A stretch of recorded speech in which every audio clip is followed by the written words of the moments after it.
қалды ма? Тамақ істеу керек, кеш болып қалды шынымен де. Так, өзімді қолға ұсташы. Жарайды, ол өте кетеді. Үйреніп те кетемін ғой.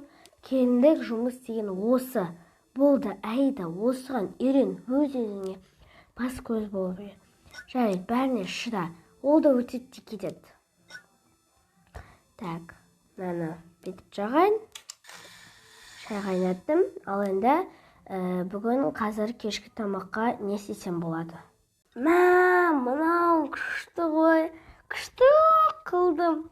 Мынау тортым енді тұз шықса екен, тағы бір істей алмай қалсам, тағы ащы болып қалса, жатқалар.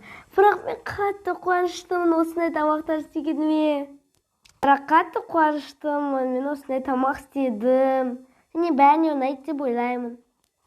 Тәбетті тартарлықта екен, өте дәмді сияқты. Жарайды, онда мен шақырайын. Айтпақшы, қашан келеді ата мен күйеуім? Әке, қызық болды ғой. Бала, мені осылай шығып тұру керек. Шынымен де шығып тұру керек. Қатты сағындым бір 10 күндікте. Енді қалада болдың. Конечно, сағынасың. Бұрындар күнде баратын едің ғой. Айтпаңыз. Онда жүр, үйге кірейік. Жақсы. Бір еш шығып жатыр. Шынымен күшті еш шығып жатыр. Бірдеңе пісіріп қойған керек. Болса керек. Шыны пісіріп қойған шығар. Онда жүріңіз, кеттік. Айтқан адам дәл өздері келді. Бізді айтып бедің? Сіздерді қашан келеді, не істеп жатыр екен деп айтып едім. Жақсы. Келін не істеп қойдың? Осында өз қолымнан кішілеп тұрып, торт пен спагетти істедім. Дәмді көрінеді. Айда, қалай істедің? Менің қолымнан бәрі келеді ғой.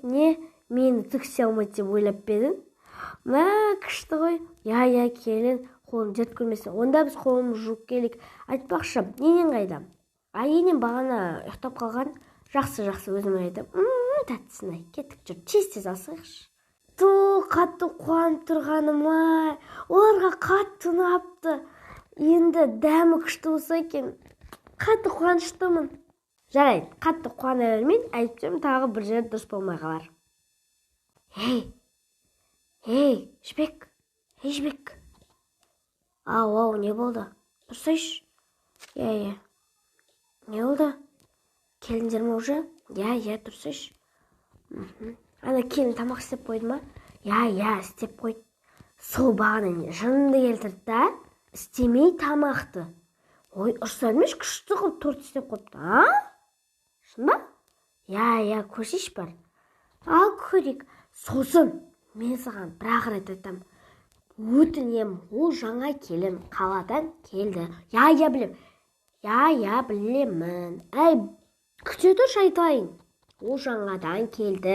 Келінгі өмірді әлі көрген жоқ. Ол уақытта қызметші істеді. Қазір өз істеді. Ол көп салмақты не істей берме. Бірақ енді айтасың қазір ол келмеуінді бәрін істеу. Ол келін істесін, бірақ олай қатты қинама. Олмен дұрыстап сөйлес, бір жерге барып келсеңдерші. Жарайды, ол да қыл емес қой. Біреудің астырған қызы. Жарайды, өзім сөйлесем. Енді менің кемпірім ғой, жүр кеттік. Сен де қатырасың ғой. Енді байың сондай ғой. Кеттік онда. Келін не істеп қойды? Күшті сияқты ғой келін. Келіңіздер, жеп көріңіздер, бірінші дәмін татып көріңіздер. Жақсы, көрейік. Күшті істепсің. Әке, мынаған не болған? Анам бір көңіл күйі күшті ғой. Жоты ұрыспай жатыр. Мен ғой айтып қойған істемеші деп, соны түсінген шығар. Сөйтіп жақсы болады. Келіңіздер, онда шай құйып берейін сіздерге. Осылай. Міне алыңыздар. Алыңыз. Анашым. Ата. Сізге. Рахмет, келін. Ал енді жеп отырыңыздар, шайдан алып отырыңыздар. Тортымды дәм татып көріңіздерші. Өйткені қатты құбылжып тұрмын. Жақсы, бірінші мен жеп көрейін. Дәмдісін-ай. Жеп көрдіңіз ба? Я, бір тілімін жеп көрдім. Тәттісін-ай. Қолың зерт көрмесін. Рахмет. Қатты қуанып тұрмын. Я, осы үйренесің. Әлі менен үйренген көп. Я, сенің менің деген бәрі келеді қолынан. Я, сол күнге де жетейінші. Ал онда бізді жейік. Я, бізді жейік.